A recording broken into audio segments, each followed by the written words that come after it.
Hello, MotoAmerica fans. It's time for another episode of Off Track with Carruthers and Bice. You'll laugh, you'll cry, and you may even learn something from this unlikely pair and their special guest. The mic is yours, Paul and Sean. Hey, MotoAmerica fans. It's Paul Carruthers here. I'm the communications manager for MotoAmerica, and this is MotoAmerica's weekly podcast, Off Track. I'm joined today, as always, by my counterpart in Ohio, Scheibe Bice. And we got a good guest today that, put it this way, Sean's been working on this guest for quite a while. And because things come together a little bit late sometimes, we had to wait. But I think it's going to be well worth the wait. So, Sean, why don't you tell us real quick what we've got in store for today? Yeah, I'm really excited about the guest today. I mean, you're right. I have been working on this guy for a little while. And, you know, I actually told him the honest truth a couple days ago. He's one of my favorite people and most fascinating people to talk to in the paddock. And he's humble enough to think that was a little surprising, but it's really true. And it's Steve Scheibe. And Steve has Scheibe Racing right now, and he's racing BMWs. He's been with MotoAmerica for really since the beginning, and has worked with a fair number of riders in that time. But, you know, for people that know AMA racing, they know Steve was behind the Harley-Davidson program, the VR1000 program. And Steve's a unique guy because he's an engineer, and he thinks like an engineer, but he also has a nice personal side to him. I think both sides of his brain work that way. And I appreciate that in him. And the other thing, I love to talk to him because I think he's got an awesome accent that's, you know, sort of Wisconsin, sort of Michigan, a little bit Canada. So anyway, Steve's fascinating, and I could go on forever talking about him, but let's bring him in and talk to him directly. Hi, Steve. Thanks so much for being on our podcast. We're excited to have you. Well, thanks for the invite. And you've been inviting me for a while, as you say, and it's a good time to get it done. Yeah, I'm excited. You know, we obviously wanted to time it out after you had got your rider for this year. Of course, you had Jake Gagne last year as your rider, and then he moved over to Yamaha, so you had an opening. And it's amazing how, you know, there was so much speculation who you were going to have or where Josh Herrin was going to go. And when it was finally announced that Josh Herrin is on a BMW, you know what the cult of Josh Herrin is on social media, and I'm sure you've witnessed a lot of it. I think you have a good one in that you've seen him ride. I guess the first question we've got for you is, how did it come together? Because, you know, obviously you were aware, as everybody else was, the situation with Yoshimura and how things were going to go with Suzuki. And, you know, did you contact him? Did he contact you? How did you find out that he was available, and how did that process start? Well, the way it worked for me was I knew at the end of the season, shortly after it, that Yamaha was going to pick up Jake. And I knew that we wouldn't know what we were doing for a program for a while. So I'm never in a hurry at the end of the year. It always takes me a while to piece together exactly who's on board and what we're going to do for the following season. During that period, you know, several riders contacted me, quite a few riders, very capable. And one day Josh called me. I don't remember the date. It was probably right around the time the Yoshimura announcement happened. And he just expressed interest. And we had a conversation just to, at a high level, just to make sure we could do business together. And we quickly agreed we could. And we just agreed to stay in touch and see how it all worked out. So we kept in touch from time to time, and I kept working through what I needed to do on my side to gather up everything I needed to put the program together for the next year, and it just came together. So we did it. Steve, it's probably pretty accurate to say that the offseason, when you have things like this and you don't have a rider under contract, you're not settled for the next year. Sometimes that can probably seem more difficult than the actual going racing part. Is that right? That's right. I agree with that. A lot of people, they keep asking me, what do you do in the off season? Well, that's harder. You know, you don't know exactly what you're doing. So you're always working on trying to, you know, there's a lot of things you have to plan and juggle, and you're downstream of a lot of other people's decisions. So you can't, the cadence you end up with is not your own. You just wait for people. So, yeah. You know, it's funny, Steve, one of the things about watching Josh last year when he was with Yoshimura Suzuki is he and Jake Gagne, your rider from last year, were together a fair amount. I mean, they seem to be racing around on the track quite a bit. So it's funny how Josh got a bit of an intimate closeness to your team and your ride. I don't think there was ever any controversy surrounding it, but you certainly got a chance to see, and his prowess on a motorcycle. I'm sure he's going to be as motivated as ever to get a win, and for him to get a win on that bike after one on a Suzuki and having wins on Yamahas would be quite a story to tell. You must be excited about the potential that you see and know in Josh as a rider. Is that correct? Well, certainly. I mean, I certainly know of his background, and I knew of him, back in the Yamaha days, and and him coming up through the ranks a bit. I knew, what he did in the national championship, and I know I've seen what he's done in MotoAmerica since I've been there. And we were competing in Superstock at the same time he was. He was the champion in 16.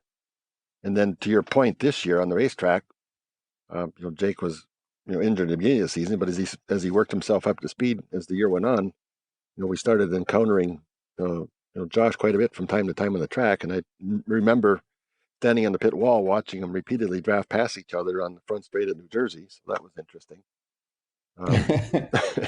Yeah, so that was fun. So yeah, so we all, he got to take a good look at our bike on the track, and we got to, focus on him because of it. So yeah, so it's I'm certainly looking forward to what we can do with it this year. The bike performance, we've never run into to any barriers yet, and why we can't win, and we keep, everything we've encountered so far, we've been able to get past. So I'm excited to see where we're at with Josh and what we can do. Yeah, I was going to ask you that. It seems like, although from the outside looking in, people might be like, okay, how far can we go with this bike, et cetera, but you don't seem to think that way. I mean, you haven't stopped working, obviously, and the bike continues to improve race to race. Do you agree with that? Yes, I agree with that. I mean, you got in the beginning of the program, we weren't so focused on the bike performance itself. As you remember, we kind of entered the sport as a project for Haze, and that has transitioned as the years went on to as we accumulated data and so forth and worked on the business side of it, what we were doing for Haze. It's transitioned to, my ultimate goal was to be back in the national championship again and win races when able. But you have to get the business side done first, and we've transitioned every year increasingly towards just racing for the championship. I would say our bike performance really turned around in 18, mid-year, and we made some changes that there's always been some fundamental complaints about the BMW. It's very strong in many respects, but there was one fundamental area we were always, it's always been kind of a weakness, and we finally found a way to work around that in 18 as we got more focused on it. And we've been strong ever since, the bike has. So our electronics have improved, and we don't really see any barriers at the moment. We might learn some new ones. Do you've had a fair number of riders on the team for whatever reason? I mean, you had Steve Rapp has raced it, Sylvain Berrier, Jason DeSalvo, obviously Danny Eslick, Jake. I would say there's a huge disparity of styles between those riders. Probably Jake is a very smooth rider compared to Danny. Josh Herrin, I think he's smooth, but he's sort of known for being all over the bike and having a lot of movement with the bike, and he likes that. Is that a benefit to you that you've had really a fair number of riders and a lot of riders of different styles on that bike? Has it helped you, or is it sort of in some ways chasing a moving target a little bit? And what are you looking at with what you know of Josh Herrin's style on a bike as far as how it's going to go this year? Well, that's a good question. No, I think it's been very beneficial to have all those people on the bike. They've all contributed to the program to where we are. Each one brings a different talent and a different strength to it and a different focus. Every rider talks about things in a bit different language, and they have a bit different focus about what it takes to make them comfortable and be able to ride hard. So even Larry Pegram rode the bike for a race. Just all their inputs. That's right, Larry. Right. So all their inputs been collectively helpful. Because we don't have a team, we're only one bike. So that's always the disadvantage is you have one bike that's an off-brand, and where do you get your information and knowledge? So we've had to build it through all these people. So each one of them has helped. So Danny was particularly helpful in identifying what we needed to improve in 18, and we got that. I mean, even Steve Rapp back in 15, 16, he identified some problems that we couldn't fix on corner entry until we got different electronics. and he never got to experience it, unfortunately. But so we've grown through all these different issues to we're very pleased with where the bike performance is now. And in the beginning, we were super stock, so we had a stock engine. The BMW was strong out of the box back then, so we didn't do anything to the engine, and we didn't start doing things to the engine performance until 18. So then we finally started getting superbike performance, and that's been remarkably easy on the BMW. We just just a little bit of work that we can do within the rules, and we got a very, very competitive power plant, so we're pleased with that. Steve, you've told me before, it's been a while, but I mean, I think back early days, you mentioned to me that like the challenge for you from an engineering standpoint of having a bike that not everybody else has is kind of the buzz you get from this. In other words, instead of just going and buying an R1 that you could have been more competitive with quickly, you like the challenge of the way you're going about things with the BMW. Yeah, you're right. I do like that. I've always raced for product and performance development. That's how I started in the Harley days. All my career has been that. It's been increasing performance and understanding it. So like in the Harley, when you had to make your own motorcycle, which we did back then, the engine literally we had to make every single part of it. There's 800 parts, whatever it is in the engine. We had to design and source all of that. So that's the interesting part. It comes with a lot of responsibility of trying to figure out how to succeed. But the so I like to know I want to know how the principles work and being able to manipulate the principles around until we get the performance we're looking for, not just seek out the settings that people are using. So I've worked on the shock dynos in the past, looking for side loading and how the bearings work and the seals work and the drag and so forth, and how that affects the damping. I've had a lot of background with that. What's the friction in the eyelets, and so things like that are all things that in high level engineering people think about, high levels of sport. So that's the area I like to work in. The stiffness, does the swing arm stiff side? What do we do with all that? So at a track, I want to be past just put tires on it, put gas in it, and change the clickers until people are happy. So that's the BMW is perfect for me because I can see the solid engineering in it. And there was still an unproven road ahead, so that was a fun challenge to me. So that's why I took it. I don't know that I would have done all this on a different brand myself. Right. As far as the Haze thing, that just lined up to, well, fine, I'll do that. I believe in the brand, and I believe in the the engineering I see, and I drive BMWs in my personal life, so I've been working with them for a long time, the part systems and all the rest of it. So it just seemed like a good fit. It's funny. One of the most awesome things that you've told me, Steve, I can't remember if I told Paul this story, but I don't know if it was the first year. I think it might've been the first year you had the bike in 15, but I had commented on the fact that when you raced the VR1000 and you were head of that program and working for Harley-Davidson, and it was a factory road racing team, the bike was distinctive in a lot of ways, the bodywork, the frame, but the exit on the exhaust and even the exhaust system was very special on that bike. And I even mentioned how the cans on the end of that VR1000 were, and you said, I actually used that tailpipe or that silencer in the beginning on the BMW, and you dynoed it and everything. Can you tell that story a little bit for us? Yeah, I did do that. Well, we had to make our own. Like I said, we had to make our own motorcycle. So, of course, we buy forks and wheels and so forth. We still have to, spec that in itself, but we have to design the triple clamps and the exhaust system we had to make, and we made that all on jigs with the all people I know in their garages and so forth. And the muffler, same thing. Is which I still see the fabricator that made all those mufflers. I just had lunch with him yesterday, in fact. That made everything fabricated on a motorcycle in the old days. He made it. So he made our oil tanks and we fabricated, like I said, we made big fixtures to make our own exhaust system. We just buy the bends as we need to and weld it all together. So we made our own mufflers, but. So I was in the shop one day looking around in the corners and through my old pile I still have some engine parts for that thing. I was looking through that and I just happened to spot a silencer and I looked at it and I thought, well, that should fit. So I just looked at it and sure enough, it did fit. So I put it on there and it made me feel connected from the past to the current. So I thought, well, just for fun, I got to try that. So I ran on the dyno to make sure it worked and it worked fine. So I put it on the bike and it ran. Well, actually, that was back when the stock exhaust system, the BMW Krapovich exhaust is quite quiet for street reasons, and it wasn't quite what we needed to be for MotoAmerica. That's actually what got me thinking about it. So that was my emergency plan, was just to put the old VR muffler on there and make it loud, and we were good.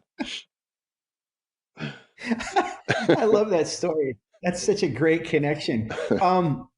You people that are listening to this podcast, I mean, can get the idea of your engineering background, the fact that people probably don't know that you actually hold a bunch of U.S. patents for things related to that Harley VR1000 program that you had. But with that in mind, and your analytical mind, one of the things we've seen with Josh Herrin, he's had teammates and he's kind of learned to look at data and work with teammates' data. One big question I have this year is, since Josh is your only rider on the team, or I think is going to be your only rider, how will that work for him? Because I think a lot of times, I think you might agree, having two riders to share data can help quite a bit to kind of see different areas. How do you think that'll work between you and him, and looking at, I don't know, the electronics maps or whatever you're going to be doing during the season?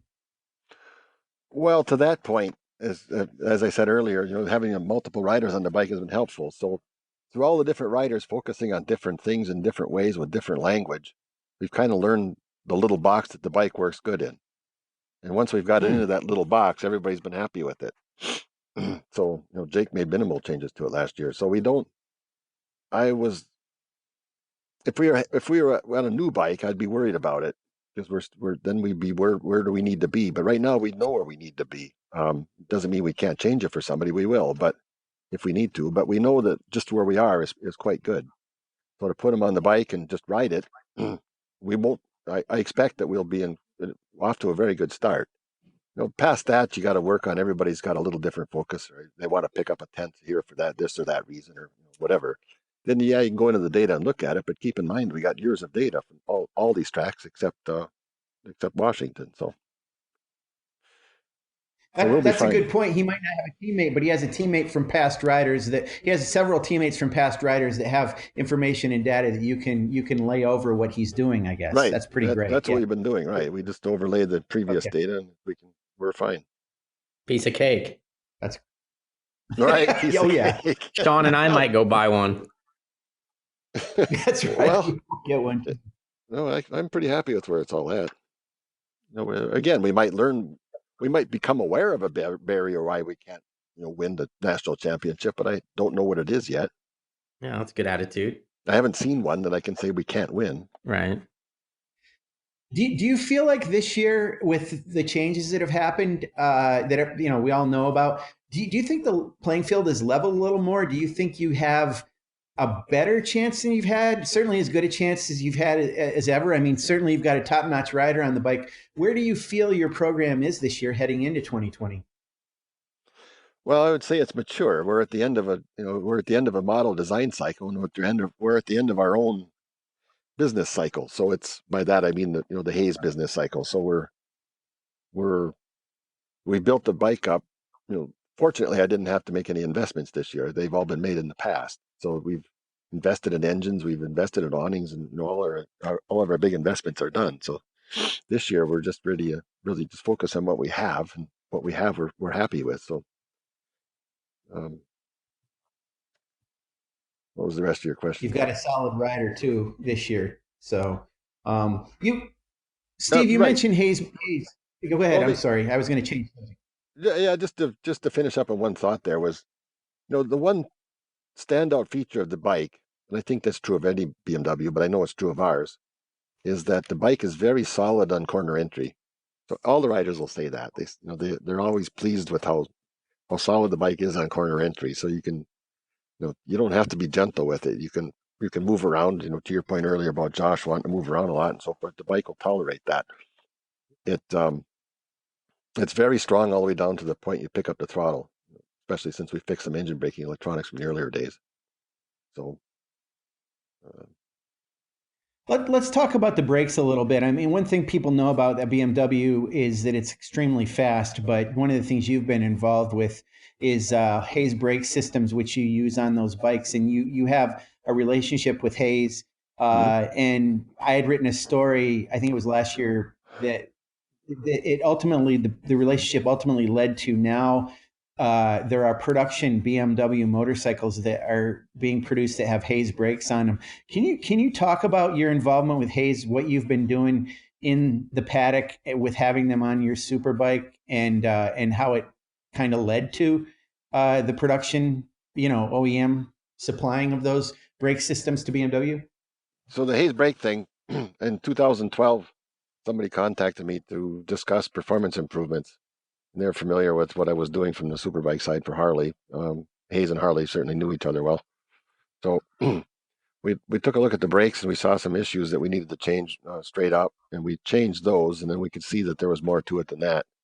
So we started doing testing of different items to learn more about how the brakes behaved, which led to how do we test things, which leads to how do we make things, and with what tools and so forth.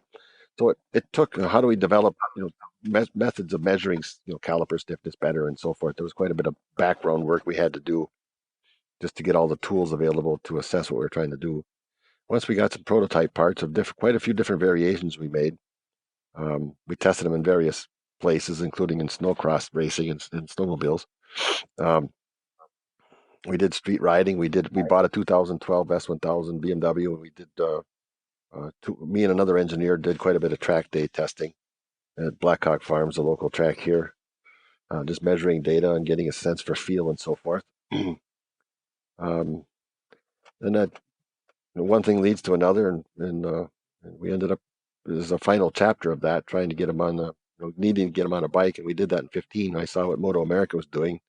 I thought that's a good time to jump in, and the super stock class at the time allowed us to change the brakes, unlike the stock 1000 now, so we have to race Superbike. So we started off in super stock for that reason, and just kept on testing or evaluating the brakes, I would say, and getting more and more data to what it was really like to race at the top of the championship in the United States.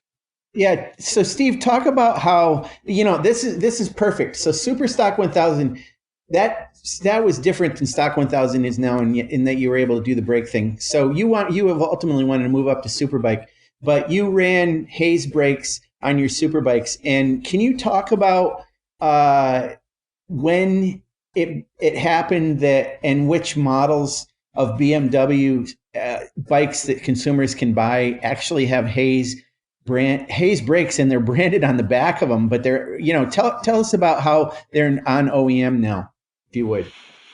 Well, as one of the outcomes of the work we were doing performance-wise, we were somewhere along the line, there was a business relationship established between BMW and Haze, and I think that goes back quite a ways. OEMs all talk to each other, and they all know who each other are, all their available potential suppliers worldwide. So I don't know when it all started, but it was before my time. But the somewhere along there, there became an interest in it, and it evolved into the process. That was my project for years, was to work on that side of it, and now it's in production on the S1, the new 2020 S1000RR and the GS 1250. And how different are those brakes from what you have on your Superbike right now? Well, very little. A lot of the parts are interchangeable. So we race a billet caliper. We make our own housings for the brake's actually a different size on the Superbike. The Superbike fork legs use a more of a Japanese mounting size versus the European mounting size. And so we machine our own housings for that. But other than that, we use titanium pistons and so forth. But a lot of the pieces, like the seals and so forth, are directly interchangeable. The brake pads will interchange, for example. So it's very similar. It has a lot of the same. We know the stiffness. We design the stiffness of it, through finite element analysis and so forth. So it has all the same stiffness targets and so forth as other things.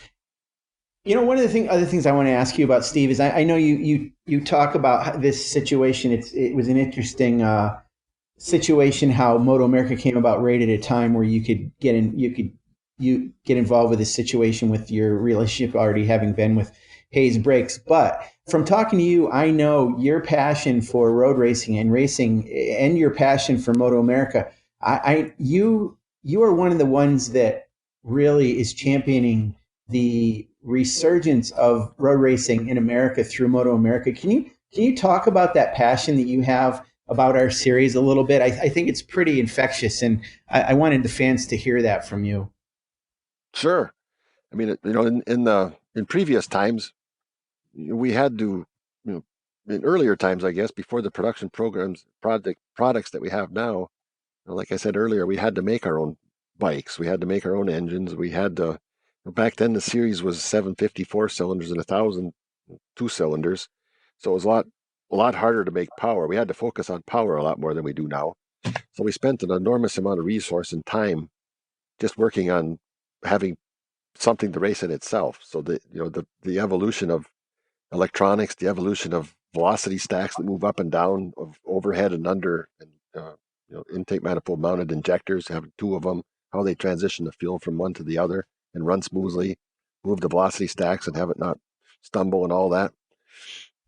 We were working on that, back then, and now it's been nice to see that production engineering teams, with all their assets and focus and testing capabilities, have productionized all that to something I can just buy at the corner store.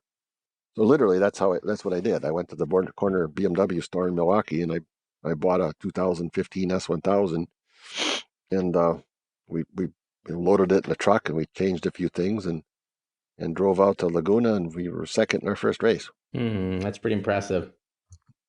Yeah. But what's fun about it to me is, as I understand, I was in the early phases of having to fight through all of the engineering things that we have to do, and the struggles, and the purchasing and measuring things, and the quality control, and that's all been handled now. We can go buy that. It's very the equipment to race now is the money's being spent on it, but it's being spent somewhere else by the OEM engineering team. So as a race team, I don't have to. I could just utilize it. I just have to make a few different changes for racing that are racing specific, and we can go have fun, going about the business of racing. Right.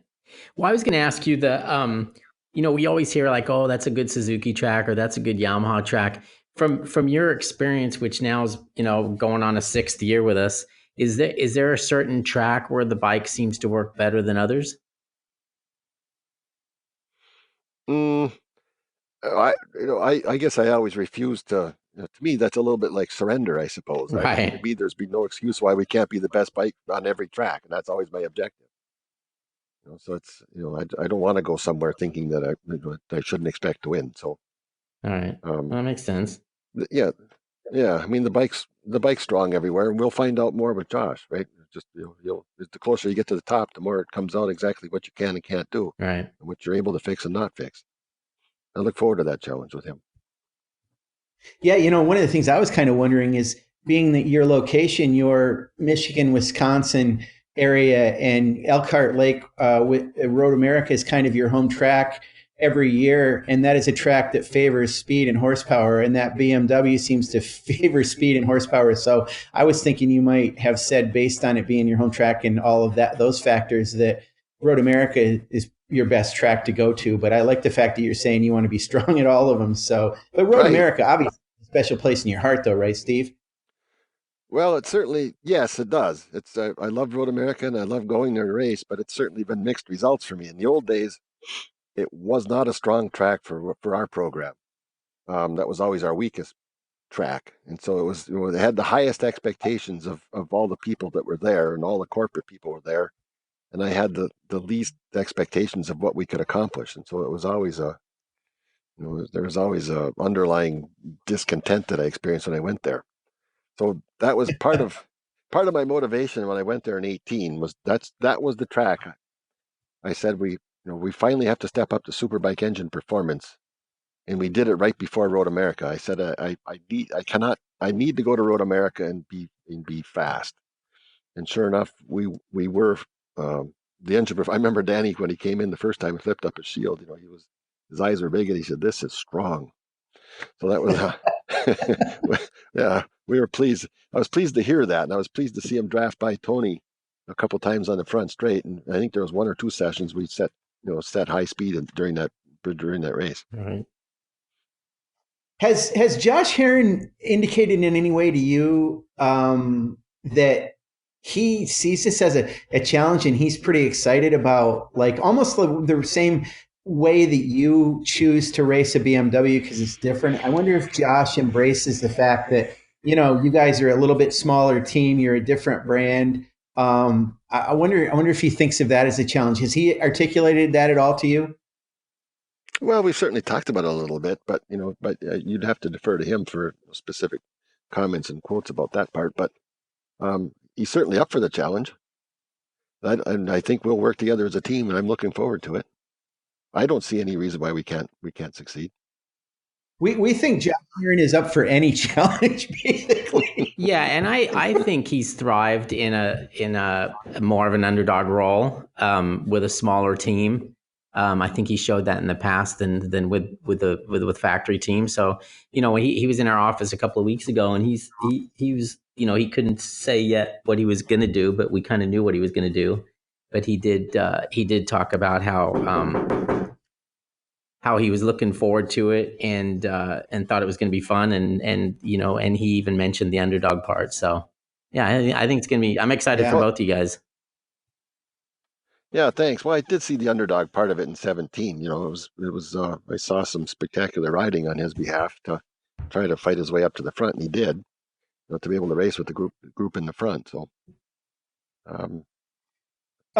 hey, Steve, we're running out of time here on our podcast, but there's one thing I want to touch on. You actually talked about this when you were talking about your relationship with Haze. You had gone to Blackhawk and ridden the bike. Well, I know for a fact I've got photos of you and remember from the early days with the VR1000 program, you actually rode that bike and were one of the first riders to be on that bike too. You have ridden a lot in your past. You are a racer. Can you talk a little bit about that? The fact that, you're an engineer, you're an inventor, with patents galore, and obviously own a team, work with a lot of sponsors, and have to be a people person from that point of view. But you're also a racer at heart. Is that correct? Well, right. That's how I got hooked on all this. I mean, I grew up motocross riding when I was a kid, and and I wasn't the best at that. I had fun with it, but I wasn't the best at it. But then somehow, early in my engineering career in Detroit with Roush, I got hooked on. I got exposed to road racing, mostly on the car side, and I quickly kind of figured out that I really my preference in history has been with motorcycles. So I kind of quickly converted to motorcycles, and that was the beginning of the GSXR Cup. That's what I started out was the '88 GSXR. I was able to get one. It was crashed and inexpensive, and just went racing. So that's one of the most invigorating things I've ever done is road racing a motorcycle. There's just nothing like it. That's cool. Well, I fly airplanes and helicopters, and they're fun, but my memory of the intensity and the experience of road racing. There's no equivalent for that. That's great. I think that's a good place to wrap up. Yeah, I do Paul. too. And Sean, thank you, Sean, again, and Steve, thanks for finally being able to join us. I know you had to get pen to paper on some things before you could actually talk to us about it, but I appreciate you coming. Right. Real quick, Sean, I got to do some business before we leave. I wanted to know if you bought your MotoAmerica Live Plus subscription yet.